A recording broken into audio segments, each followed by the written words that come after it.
بسم اللہ الرحمن الرحیم۔ ایک بستی میں ایک عورت رہتی تھی اور وہ پوری بستی والے اس کو بدکار کہتے تھے۔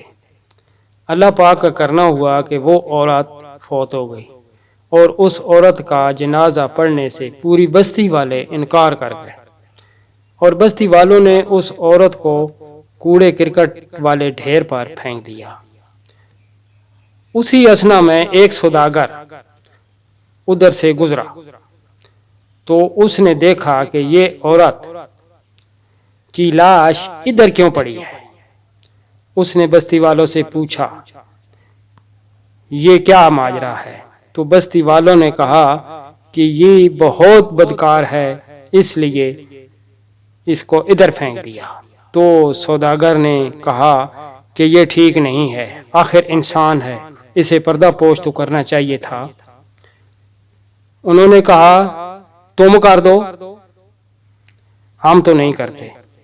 سوداگر نے مزدور بلائے اور قبر کھدائی، جنازہ پڑھا کر اس کو دفن کر دیا۔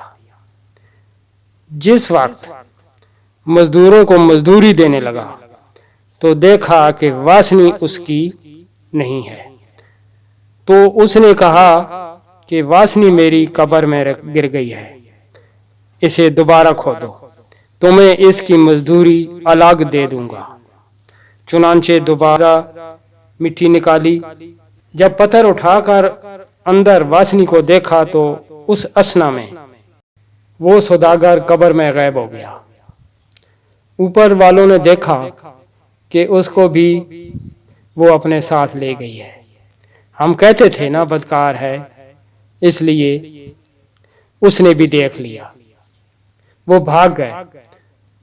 اس نے دیکھا کہ ایک بہت خوبصورت باغ ہے اور وہی عورت اس باغ میں قرآن پاک کی تلاوت کر رہی ہے اور واسنی اس کے پاس پڑی ہے۔ وہ کہتی ہے تمہاری امانت میرے پاس ہے، یہ لے لو۔ جب وہ واسنی لے کر باہر آیا تو اسے کوئی آدمی نظر نہ آیا۔ وہ چل پڑا۔ آگے ایک چرواہ بکریاں چرا رہا تھا۔ اس سے پوچھا کہ ادھر قبر کے اوپر مزدور تھے، کہاں گئے ہیں؟ چرواہے نے گھبرا کر کہا یہ تو مجھے پتہ نہیں، مگر ہمارے دادا بابا کہتے تھے کہ ایک بدکار عورت نے سوداگر کو قبر میں غائب کر دیا تھا۔ سوداگر بولا کہ میری تو 2 باتیں بھی نہیں ہوئیں، اتنا عرصہ کیسے گزر گیا؟ وہ شہر میں گیا اور اپنے والے سکے دکان والے کو دیے، تو اس نے کہا کہ یہ سکے تو 100 سال پہلے کے ہیں، ابھی تو ان کی کوئی قیمت نہیں ہے۔ وہ پریشان ہو کر چل پڑا۔ اس لیے اللہ سب کچھ جانتا ہے اور حساب لینے والا وہی ہے، اس لیے اللہ کے کاموں میں دخل اندازی نہیں کرنی چاہیے، وہ سب کچھ جانتا ہے۔ شکریہ۔